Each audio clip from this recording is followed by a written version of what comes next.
A partir entonces de que se da la revolución industrial, parece que no, pero pues todo cambia.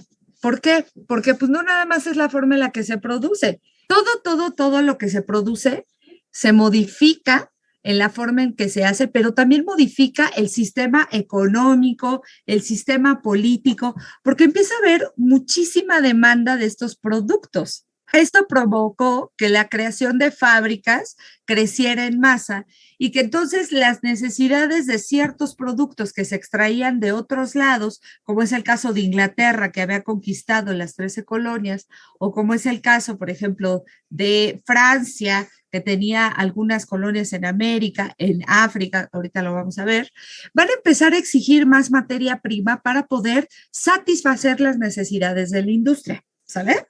Entonces, esto hizo que empezaran a cobrar más impuestos a sus colonias, como es el caso de Inglaterra, que empezó a cobrar muchísimo en impuestos, sobre todo al timbre. Ustedes saben lo que son los timbres y no los de las puertas, ¿eh?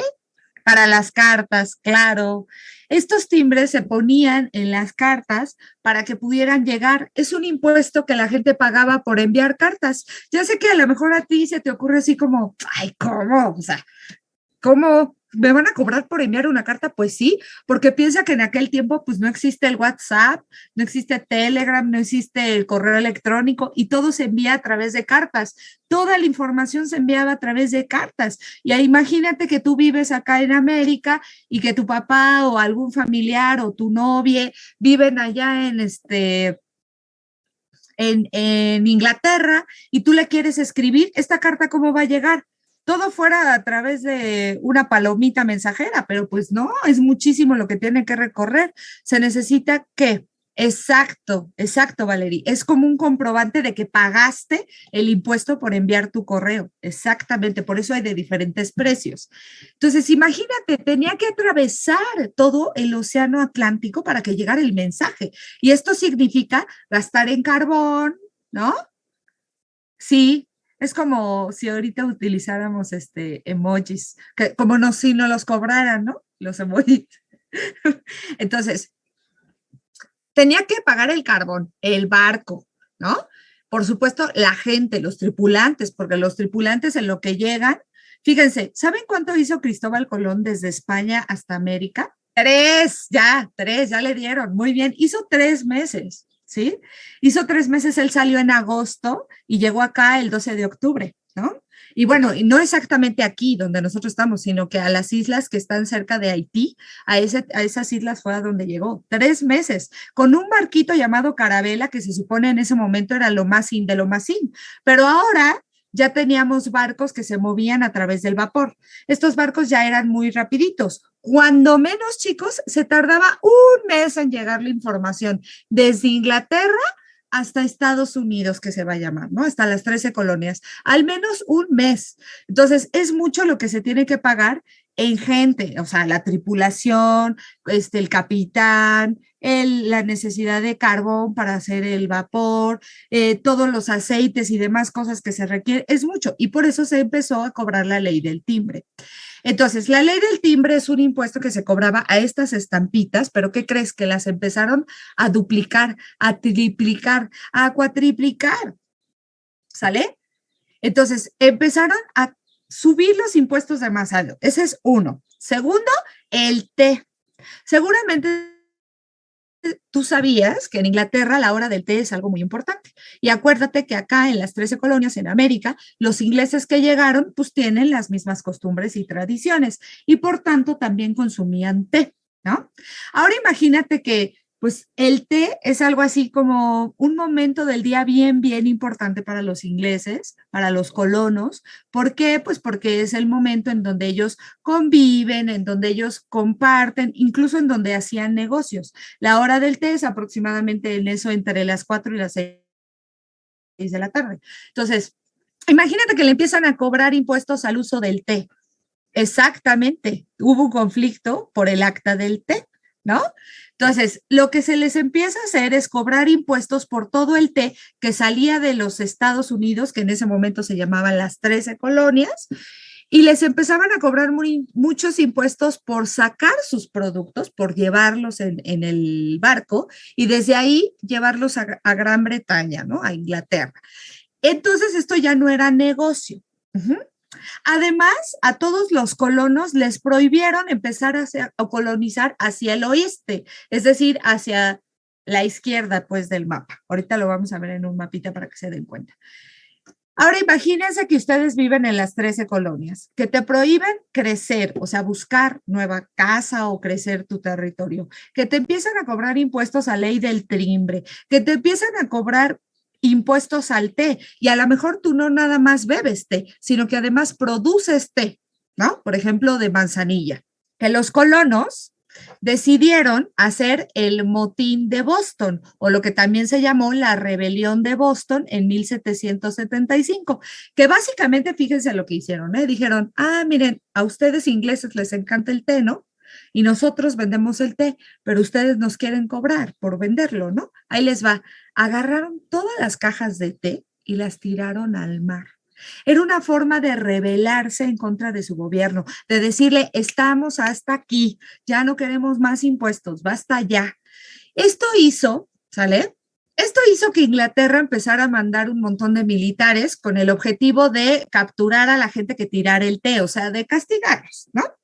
Y entonces todos los colonos se reunieron en un congreso que se llamó Congreso de Filadelfia, porque pues se dio en Filadelfia un año antes, en donde decidieron esto de que iban a tirar el té y demás, ¿no? Estos colonos pidieron al rey de Inglaterra, que por favor eliminaran todas estas cuestiones de impuestos y que por favor trajeran la industria en América, que les permitieran el crecimiento, ¿sale? Y pedían que cuando se subieran, digamos, los impuestos o cuando se crearan impuestos nuevos, pues se les tomara en cuenta para tomar decisiones. ¿Qué pasó con el rey? Pues que el rey dijo que nada más no, ¿no? Que no estaba de acuerdo. Y entonces, para 1776, muy bien este año, por favor, apréndanselo, ¿sale? 1776, comandados por Thomas Jefferson, van a decidir el día 4 de julio, no sé si se han fijado que el día 4 de julio en las series, en las películas gringas, siempre lo festejan, ¿no? Igual que aquí el 15 de septiembre, pues es lo mismo. Ellos festejan el día 4 de julio, el día en que proclamaron su independencia, lo que llamamos la independencia de las 13 colonias norteamericanas. Estas 13 colonias habían estado, digamos, cada una funcionando a través de lo que decía el rey de Inglaterra, ¿sale? Y esto hizo que se unieran todas las colonias en contra de los ingleses. Y aquí empezó una guerra, una masacre tremenda que va a durar bastantes años, hasta más o menos 1783, ¿sale? 9 años por ahí, en la que los colonos van a luchar contra los ingleses. Esto incluso hasta en la película de una noche en el museo, creo que se llama, se puede ver, una de las maquetas trata sobre eso, ¿no?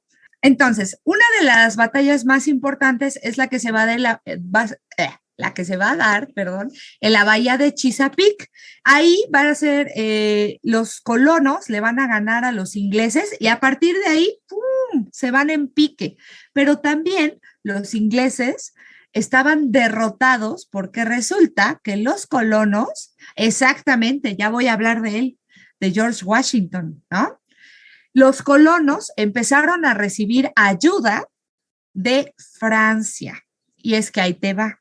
Si tú te acuerdas, la Ilustración se dio en Francia, pero la Revolución Industrial se dio en Inglaterra. Entonces, había una competencia muy fuerte por la lucha entre el poder de las ideas y el poder económico entre Inglaterra y Francia. O sea, eran, digamos, enemigos, ¿no?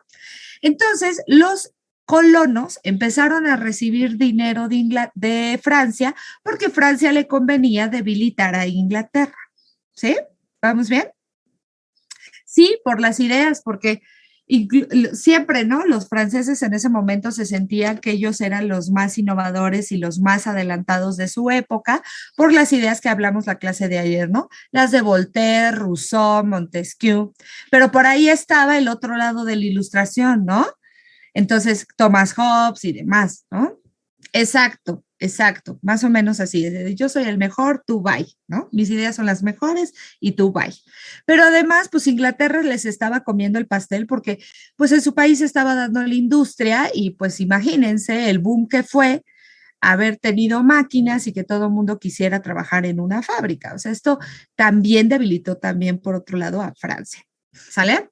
Por eso, en 1783 se firmó lo que se conoce como la Paz de Versalles. Mucho cuidado no confundirlo con el Tratado de Versalles. Eso es otra cosa y ahorita lo vemos. Pero la Paz de Versalles es básicamente Francia, ahí en Versalles, metiendo su mano para que Inglaterra se vea obligada a firmar la independencia de las 13 colonias. ¿Sale? Sí tiene algo que ver. Ahorita vemos en qué tiene que ver con la Revolución Francesa. ¿Vale? A partir de ese momento,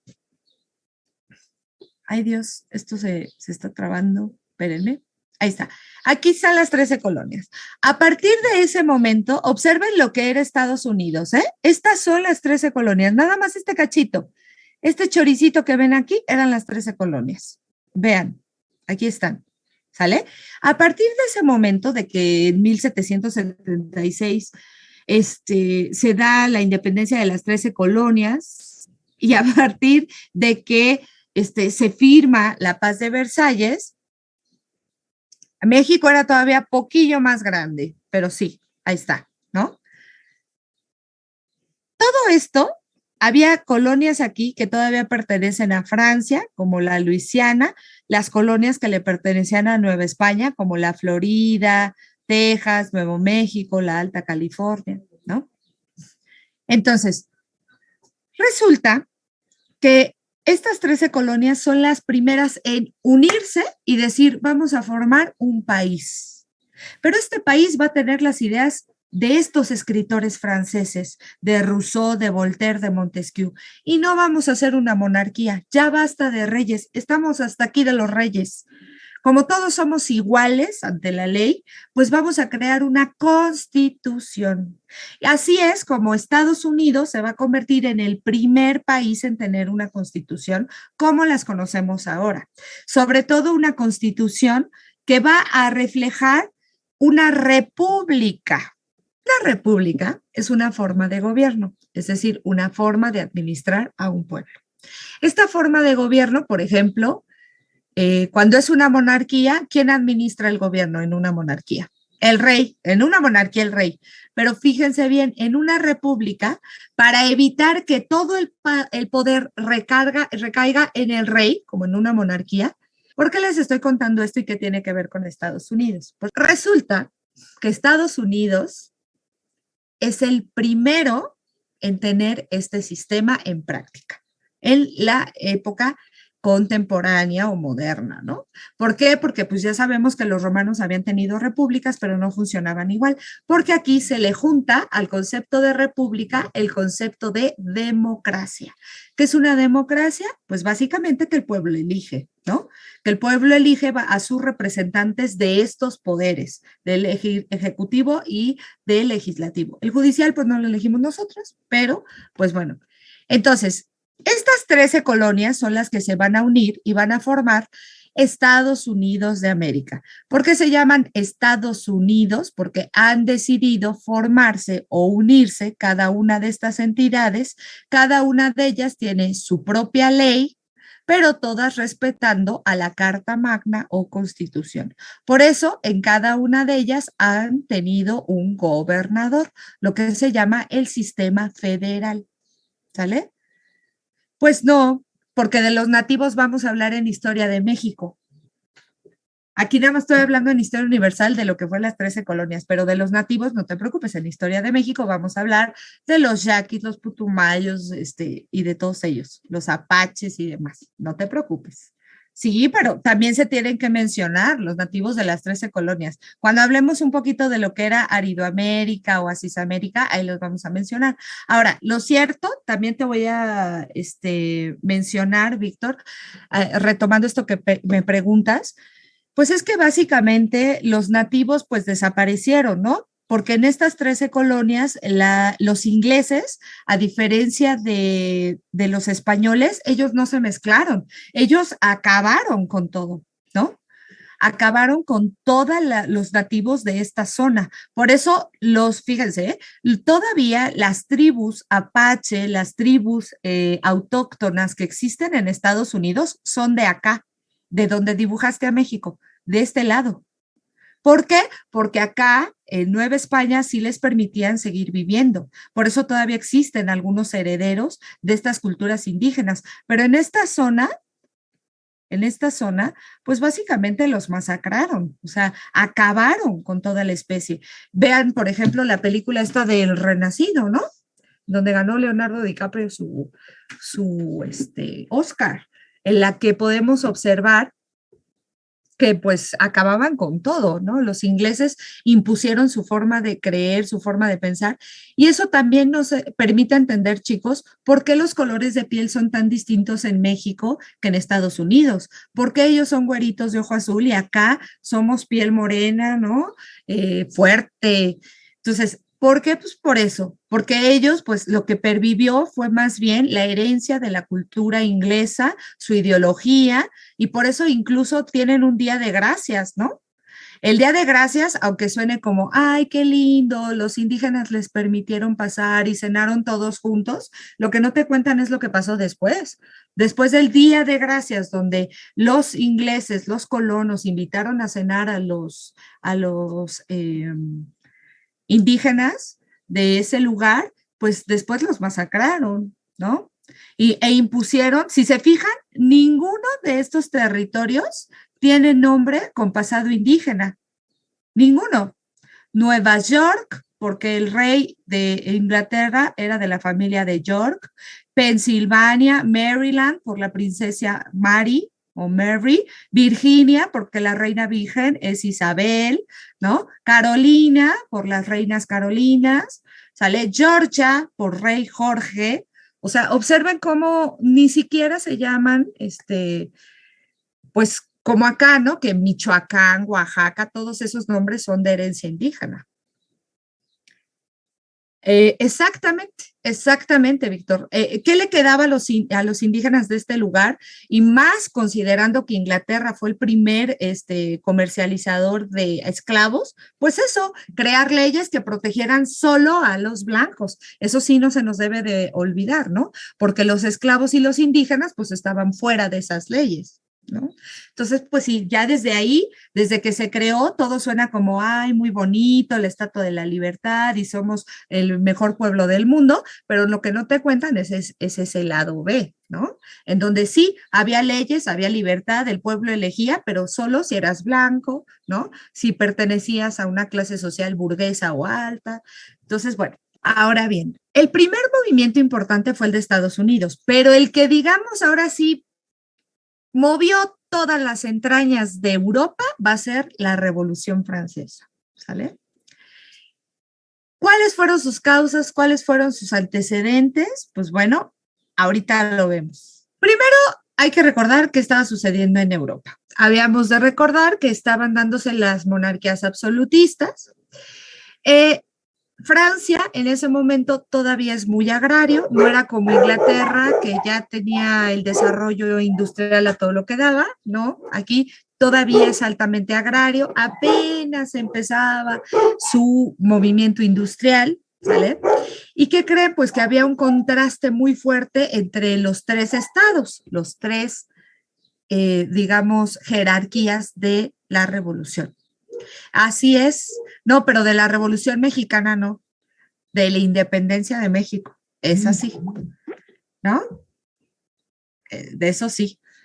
Entonces, ¿qué pasaba? Pues que el primer estado, el mero mero, el rey, exacto. El segundo estado, los señores feudales, ajá, los nobles, ¿sale? la nobleza, los duques, marqueses, varones y demás, y el clero. No se les olvide que ahí la iglesia también tiene una participación muy importante, ¿no? Y el tercer estado, el pueblo. Dentro del pueblo están los burgueses, ¿no? Los siervos, exactamente, muy bien, Valeria. Justo. Entonces, resulta que el tercer estado estaba viviendo la peor de las miserias, estaba viviendo la hambruna porque se dio una crisis agrícola muy fuerte en Francia debido a los cambios que estaba habiendo en la temperatura, en la situación del agua, hubo escasez. Entonces, de alguna manera, esto hizo que lo poquito que había le llegaba al rey, porque acuérdate que ellos repartían, ¿te acuerdas? El trabajo en las tierras y se quedaban de lo que había de lunes a miércoles, ¿se acuerdan? Y jueves, viernes y sábado, y trabajaban de lunes a jueves, creo era, y viernes y sábado trabajaban solamente los siervos para ellos. Entonces no había suficiente alimento. Esto hizo entonces que la gente empezara a sentirse molesta. La gente con hambre se vuelve altamente violenta, agresiva, ¿no? Seguramente les ha pasado, yo no sé a ustedes, pero yo cuando no como me pongo de muy mal humor.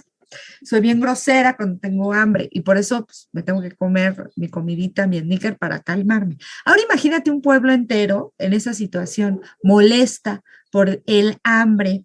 Y además, fíjate, a esto le sumamos, recuerden, no pierdan de vista esto, que la burguesía se supone pertenece al pueblo y que la burguesía, pues por muy rica que fuera, porque acuérdate que eran los que comerciaban, seguía estando en la clase más baja, es decir, no tenía derecho a ejercer el poder, ¿sale?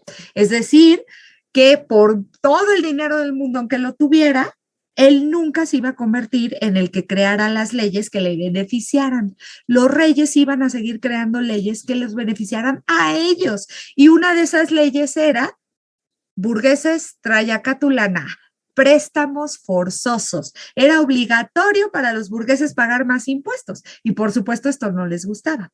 Y de ahí salió que se empezaron a publicar un montón de panfletos en contra de los reyes. ¿Por qué? Número uno, Luis XVI, el esposo de María Antonieta, el rey de Francia, derrochaba el dinero en juegos mecánicos que le gustaba, él era muy interesado de la ingeniería y derrochaba el dinero en esto más que en ayudar al pueblo.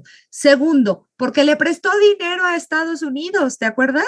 Porque mandaron gente de Francia a pelear a Estados Unidos y prestaron dinero a pesar de que su país estaba viviendo en la miseria. Esto hizo molestar muchísimo al pueblo francés, sobre todo a la burguesía, ¿no? Porque ellos son los que tienen el dinero. Entonces, esto además, si le sumas, ¿no? En este calderito que es la Revolución Francesa, le sumas un ingrediente más que es el hecho de que salieron los libros de Montesquieu, de Voltaire, de Rousseau, en los que se habla de la igualdad, de la justicia, de la fraternidad, de que todos somos iguales y que entonces tenemos que tener los mismos derechos, pues estos empezaron a cuestionarse, a ver, yo soy burgués, yo tengo lana, yo conozco el mundo, yo estoy educado y tú gobiernas y yo no, ¿cómo por qué? ¿No?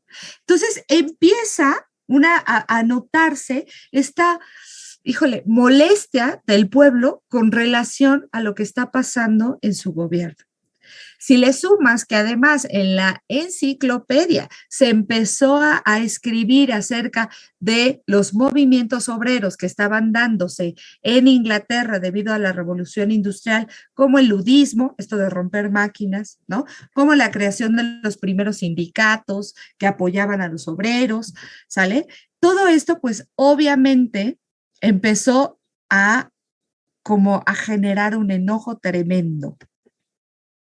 Exacto, se van a rebelar por los malos tratos que estaban viviendo.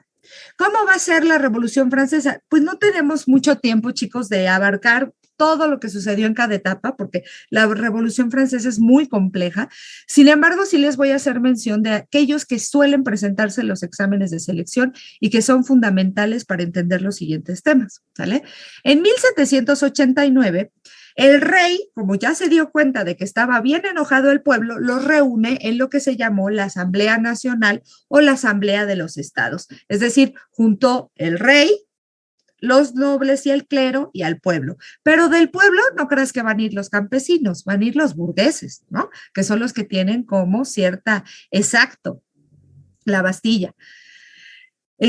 Son los que tienen influencia y los que tienen educación, ¿no? Entonces, en ese mismo año, como el tercer estado no recibió el trato del rey que esperaban, deciden atacar la Bastilla. Y con eso se da comienzo a la Revolución Francesa. En el momento en el que van a tirar a puerta de cañonazos la Bastilla. La Bastilla era una cárcel, ¿sale? Ahorita es esta que tenemos aquí. No se ve muy bien la imagen, pero pues es que no encontré una mejorcita, pero esta era la Bastilla. Acá verás a todos los del pueblo y todos los burgueses con cañones, con picos, con palas, lanzando cañonazos a la Bastilla. Aquí tira la Bastilla. ¿Y por qué ahí? Bueno, pues porque muchos de los que estaban en la cárcel habían sido metidos a la cárcel como presos políticos. Es decir, no es porque necesariamente hubieran sido ladrones o violadores y demás, ¿no? Habían estado ahí por oponerse al rey. Entonces, en una manera de decir, ya estamos hasta el cogote, así como los Estados Unidos tiraron el té, estos lo que hicieron fue tirar la Bastilla. Y entonces, ¿qué te crees? Que agarran al rey, el pueblo, y le cortan la cabeza en la guillotina. Agarran a su esposa y le cortan la cabeza en la guillotina, enfrente de todo el pueblo. O sea, a lo mejor no les cae el 20 de la magnitud, pero acuérdate que los reyes habían sido enviados por Dios, ¿no? Y si tú públicamente matabas al rey, si matabas al rey que era el rey, imagínate a ti que eras un vil ciudadano, ¿no? Era, o sea, era una forma de intimidar al pueblo y de decirle aguas, aguas y apoyes a la monarquía. A partir de ese momento, pues ya no hay reyes, por cierto, postdata, los hijos de María Antonieta y de Luis sí sobrevivieron, se los llevaron a vivir a Austria, de donde van a ser Maximiliano, el que fue emperador de México, ¿sale? Que fue nieto de María Antonieta, por cierto. Entonces, la cuestión aquí es que, ok, ya no hay reyes. Y entonces empieza la pregunta de, ¿y ahora qué? ¿Quién nos va a gobernar? ¿Qué vamos a hacer? Ya tiramos todo y es bien padre cuando lo tiras todo, pero ahora, ¿cómo lo vas a organizar? Y entonces, fíjense que se reunieron todos los miembros de la burguesía, algunos miembros de la nobleza que aceptaron esta nueva forma de gobierno, y se dividieron, digamos, en una cámara, ¿no? Así, dentro de la misma asamblea, se dividieron en dos cámaras, ¿no? En dos lados. Aquellos que querían una forma más conservadora de Francia, aquellos que decían, bueno, sí, queremos derechos, pero no todos, o sea, como que querían seguir teniendo privilegios, se les llamó girondinos, girondinos, ¿sale? Los girondinos siempre se sentaban en la asamblea en el lado derecho, ¿sale? Por otro lado, teníamos a los jacobinos, ¿sale? Los jacobinos eran los más radicales, los que querían un cambio total, los que querían que las ideas de Montesquieu y Voltaire se llevaran a la práctica, los que querían el mismo sistema que tenía Estados Unidos, es decir, una república democrática.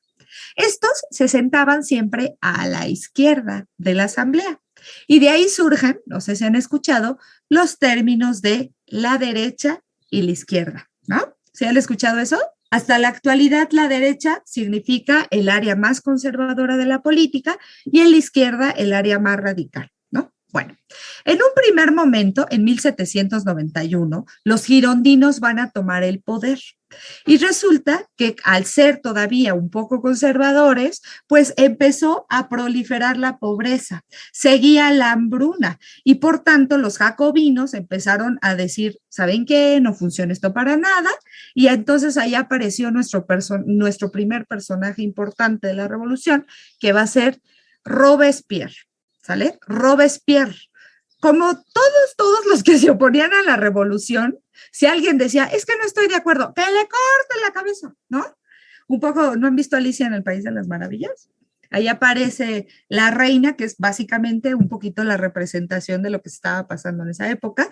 Y entonces, pues, basada en la reina Victoria, que va a gobernar Inglaterra, Entonces, sí, Robespierre mató un montón de gente en la guillotina. Dicen algunos documentos de la época que se llegaron a matar 100 o 200 personas por día. O sea, era muchísimo, ¿no? Esta etapa del terror hizo que los mismos jacobinos dijeran, no, pues como que ya se está pasando de lanza, como que ya está queriendo abarcar más poder del que tiene, ¿no? O sea, está bien que el pueblo tenga el poder, pero pues no puede ser tan abusivo. Y entonces es cuando aparece nuestro segundo personaje importante de la Revolución Francesa, que es Napoleón Bonaparte. Napoleón Bonaparte era un militar, ¿sale? Que había empezado a encumbrarse como general dentro del ejército francés, y los jacobinos y los girondinos como que llegaron a la conclusión de que debían votar una nueva constitución, ¿sale? Esta constitución se le llamó, ay Dios, la Declaración de los Derechos del Hombre y el Ciudadano. Y este es el segundo documento fundamental. Por eso aquí empieza la Edad Moderna, chicos, con este acontecimiento, porque, ok, Estados Unidos fue el primero en tener una constitución moderna, pero Francia fue el primer país en establecer derechos y obligaciones para todo su pueblo, lo que hoy ustedes conocen como las garantías individuales o los derechos humanos, ¿sale? Este documento se llamó la Declaración de los Derechos del Hombre y el Ciudadano, en los cuales se establece que en Francia todos los hombres nacen y deben permanecer libres en toda su vida. Es decir, que ya no hay esclavitud, prohibieron la esclavitud. Segundo, que todos los integrantes del pueblo, mientras nazcan en Francia, son ciudadanos franceses y por tanto tienen estos derechos. Tercero, todos los ciudadanos tienen derecho a ser votados y a votar por sus representantes políticos y tienen derechos y obligaciones en su país, ¿no? Es decir, tienes derechos a leyes que te protegen, pero también tienes obligaciones que te permiten acceder a esos derechos, ¿no? Alguien que irrumpe con esos derechos, pues cuartea la ley y por tanto debe ser castigado.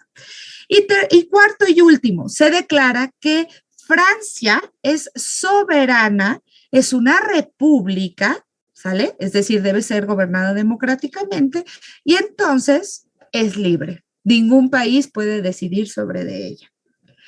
Esta Declaración de los Derechos del Hombre y el Ciudadano, al final se decide que Napoleón Bonaparte va a ser su representante en lo que llamamos el directorio, ¿sale? Entonces, aquí vienen las etapas más importantes de la Revolución Francesa, ¿sale? Ya las explicamos, nada más quiero que las vean ahí en colorcito, ¿sale? Primero se hace la convocatoria de los estados, ¿no? Esto hace que como se rebelan y demás, se cree la Revolución Francesa, la toma de la Bastilla, se crea la Constitución, se da la primera monarquía, la primera república. Y aquí es donde la cosa se pone difícil, porque cuando se forma la primera república, ¿sale? Como se pierde el control, se crea un directorio. ¿Qué es un directorio? Pues una especie de república, pero en la que va a haber 2 presidentes, va a haber 2 representantes de los senadores y diferentes consulados que representan a áreas distintas del país. Esto no funciona porque no se ponen de acuerdo otra vez entre girondinos y jacobinos. Los jacobinos deciden tomar a Napoleón como su primer cónsul. ¿Y qué creen? Y aquí es donde dices tú, ay, de verdad, ¿qué nos pasa como humanidad? ¿Qué no se supone que la Revolución Francesa se hizo para la libertad, la igualdad, la república, terminar con la monarquía? Pues Napoleón se convierte en emperador. O sea, lo mismo. Si se dan cuenta, la diferencia es que Napoleón ya nada más es del pueblo, ya no era elegido por Dios, pero es básicamente lo mismo. Napoleón se convierte en emperador. Lo que sí es que ya es un emperador, pero con los ideales de la revolución, los ideales de igualdad, fraternidad, justicia. Al ser un miembro del pueblo, pues él lo que busca es desparramar por todos lados las ideas de la revolución en toda Europa. Y ahí es donde empiezan los problemas. Chicos, ¿cómo vamos con Revolución Francesa? Es un tema complejo, pero yo les voy a recomendar simplemente acuérdense de las 4 etapas ¿sale? Primero es los estados generales, la toma de la Bastilla, con esto se inicia la revolución. Estos implican la declaración de los ciudadanos, los hombres y los ciudadanos, la Primera República y después el consulado de Napoleón y luego como emperador, ¿sale? Si te llegaran a preguntar en qué idea se basa la Revolución Francesa, pues en la Ilustración, ¿no? De ahí extrae sus principales ideas y motores. ¿Qué consecuencias tuvo la Revolución Francesa? Pues que a partir de que Francia se convierte en una república, en muchos países de Europa esto va a empezar a surgir, ¿no? Es decir, van a empezar a surgir los países como tú los conoces hoy, con presidentes, senadores, diputados. Es decir, Francia se convierte en el ejemplo a seguir de todo el mundo, incluido México. Como hace ratito Víctor nos dijo, este es un antecedente de la independencia de México. Los mexicanos se dieron cuenta que en Estados Unidos se logró con las 13 colonias y que en Francia también, y por eso automáticamente pues se convierte en un antecedente. Mientras tanto, ¿qué estaba pasando en América? Esto es importante mencionarlo, porque en América estábamos divididos por castas, ¿no? Las clases sociales, en la parte superior teníamos a los españoles que habían logrado su dominio a través de la conquista. Exacto, libertad, igualdad, fraternidad. Hasta hay películas, ¿no? Muy interesantes sobre la Revolución Francesa. Por ahí hay una que no trata específicamente de la revolución, pero que es muy bonita, que es Moulin Rouge, no sé si la han visto, es de amor, pero habla mucho de estos ideales de la revolución.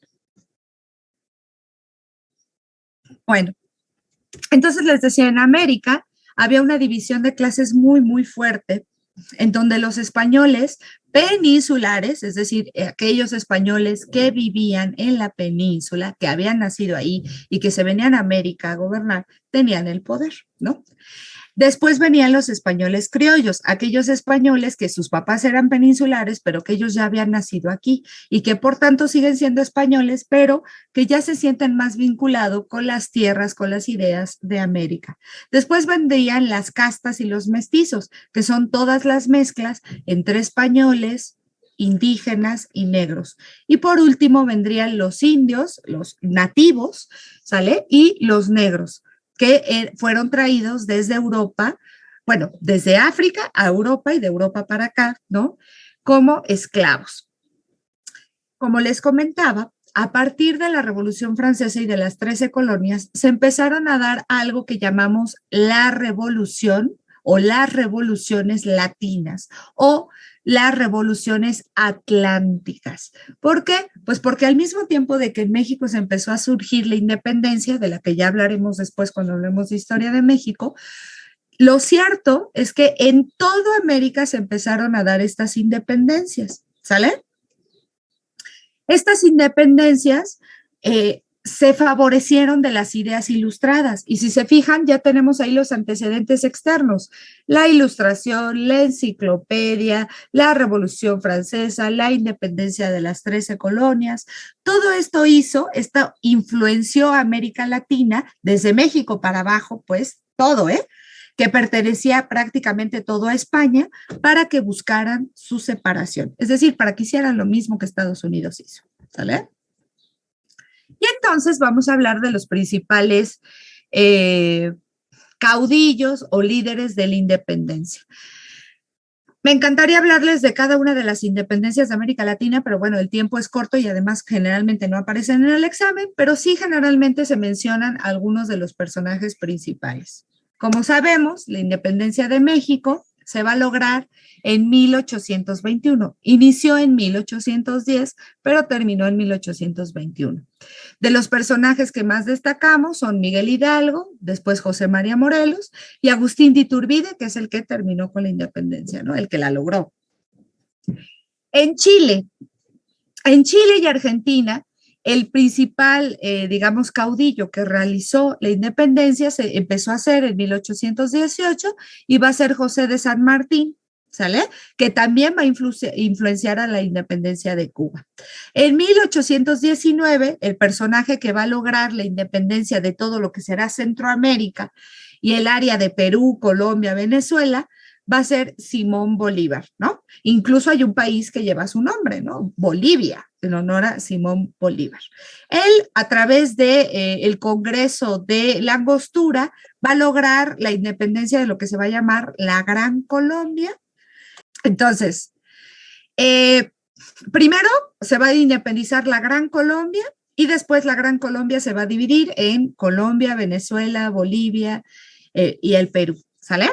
Y en 1824, posteriormente es cuando se va a lograr la independencia de Perú ya como tal, gracias a Simón Bolívar y la derrota que le va a hacer a Ayacucho y a Junín, que son de los principales españoles que estaban a cargo de la independencia del Perú. A partir de eso también se va a independizar Panamá, Nicaragua, Honduras y todos los países de Centroamérica, ¿sale? Generalmente estos son los que más se mencionan, San Martín, Miguel Hidalgo y Simón Bolívar, son los que de ley, ¿sale?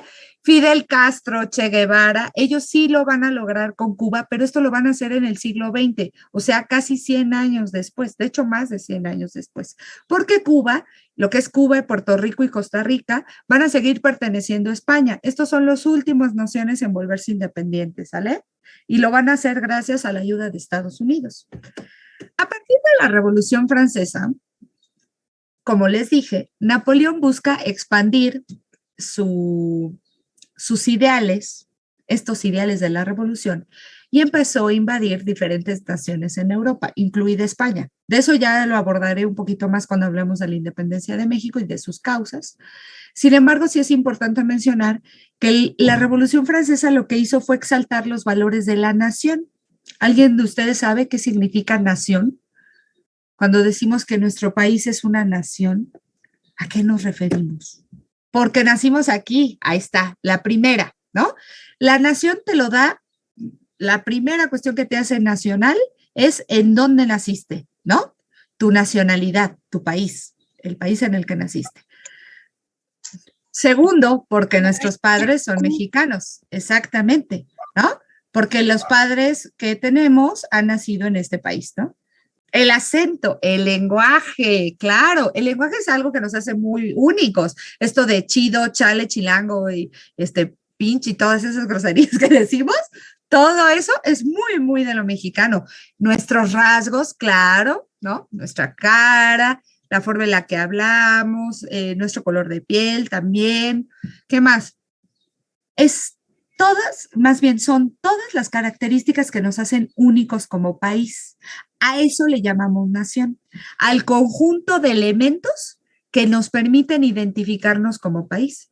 Es decir, nuestro lenguaje, nuestro origen étnico, nuestras tradiciones, nuestras costumbres, nuestra historia, ¿sale? Incluso nuestra moneda, porque nuestra moneda con nuestra moneda solo se puede comprar aquí, ¿verdad? No se puede comprar con peso mexicano en Colombia, ¿sale?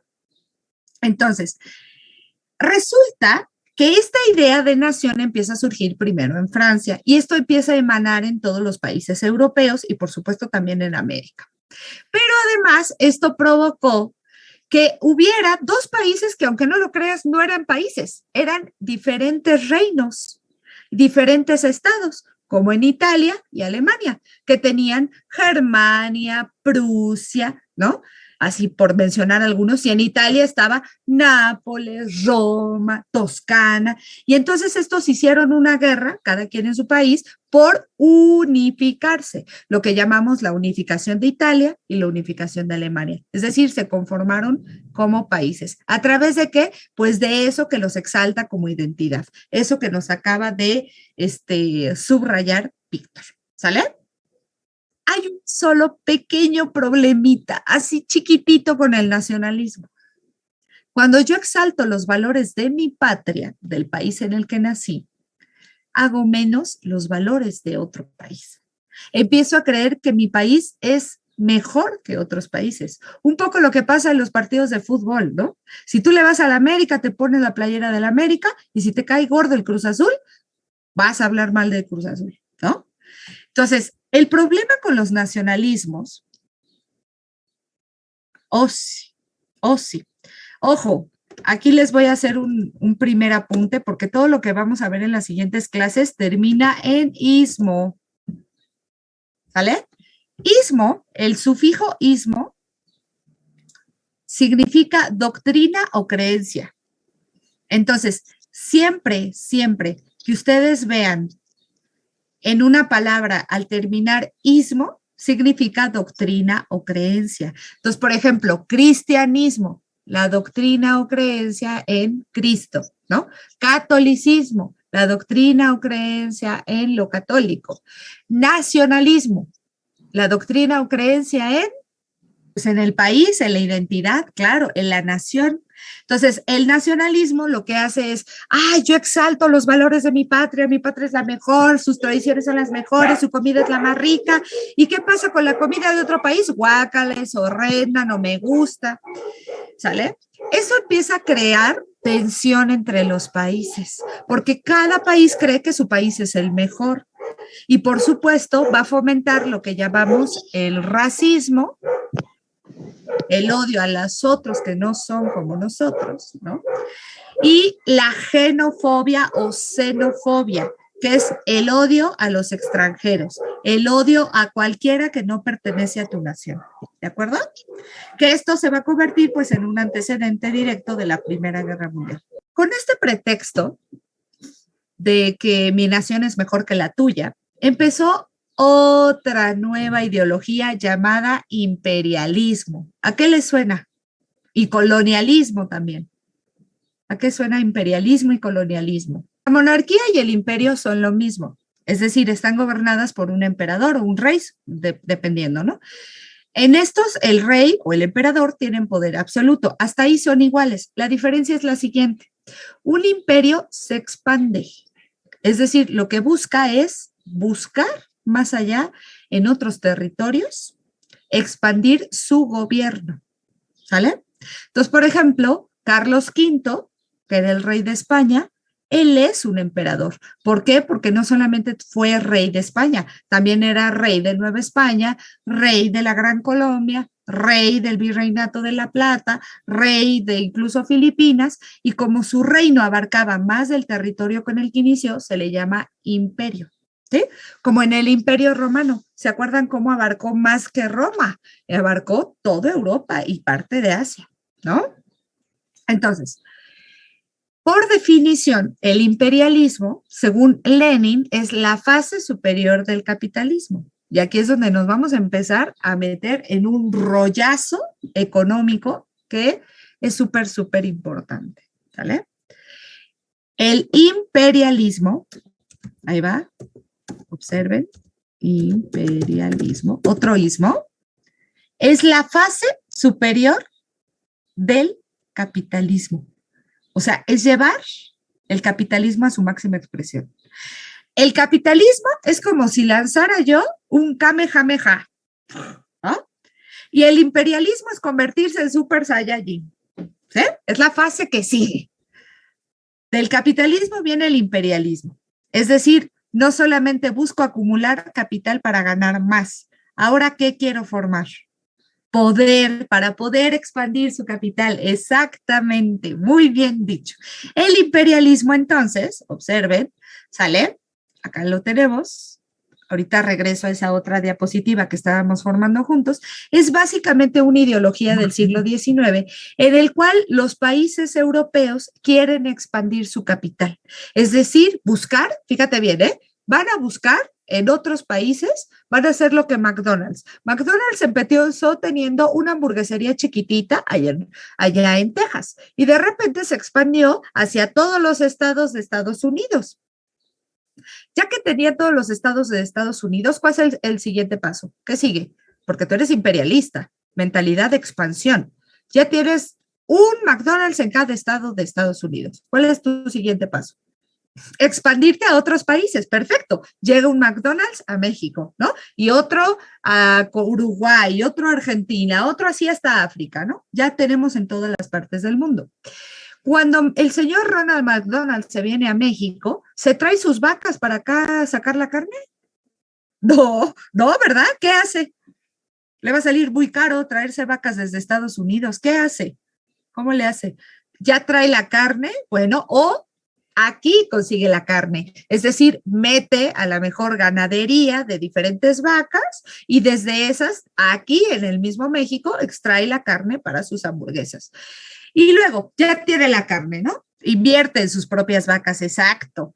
Ya tiene esto, ¿no? Ya tiene la carne y todo. ¿Se va a traer a su gente desde Estados Unidos para trabajar aquí? No. ¿Cuál es el siguiente paso? ¿Qué va a hacer? Si no se puede traer a gente de Estados Unidos, ¿qué va a hacer? Contrata gente, ¿de dónde? De acá, ¿verdad? Gente de México. ¿Y qué crees? Le tiene que pagar en pesos mexicanos, no en dólares. O sea que le sale más barato, ¿no? O sea, hace mano de obra barata. Ajá. Mano que le trabaje a un menor precio. Ya tenemos dos características del imperialismo. El imperialismo busca materias primas, ¿sale? Para hacer su negocio. Dos, mano de obra barata. Tercero, ya que tiene su carnita y tiene gente aquí, ¿va a hacer las hamburguesas aquí y las va a vender allá en Estados Unidos? No, claro que no, le va a salir carísimo. ¿A quién le va a vender? Aquí, exacto.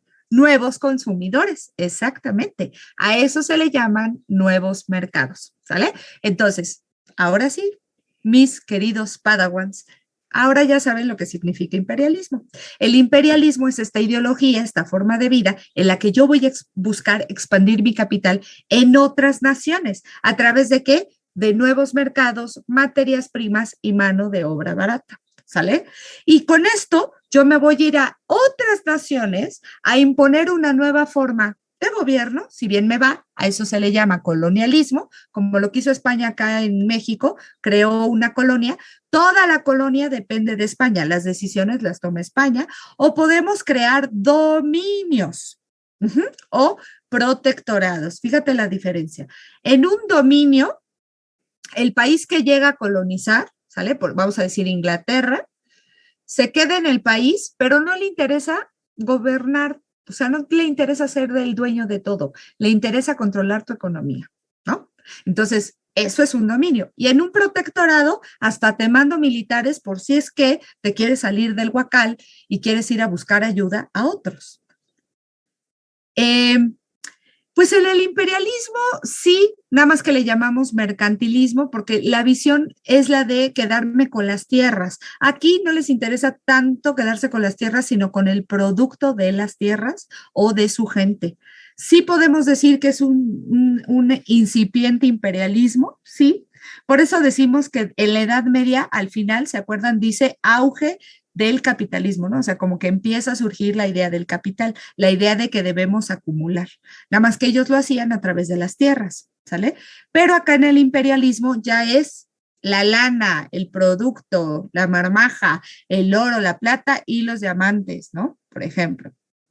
Entonces, resulta que vamos a tener potencias que eran más imperialistas que otras, es decir, países que buscaban expandir su mercancía, sobre todo Inglaterra, Francia y Alemania.